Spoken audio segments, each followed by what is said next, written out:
كانت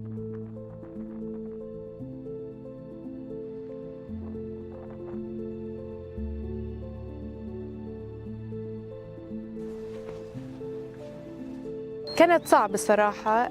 كنا تقريبا نمشي مسافة نص ساعة روحة وجاية مشي. كنا نروح نعبي مية أيام رفع أيام الانتصارات. كانت صراحة بمعاناة، ومش يوم كانت تيجي، وما كانتش صحية كتير، وكانت أغلبها تكون مالحة.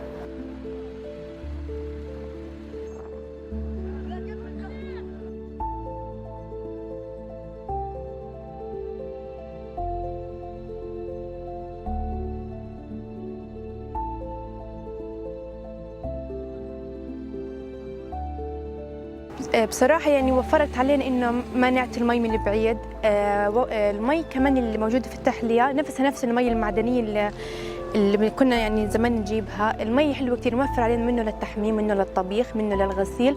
يعني وفرت علينا أشياء كتير، حتى وفرت علينا مصروف ماديا ومعنويا، وريحتنا كمان نفسيا.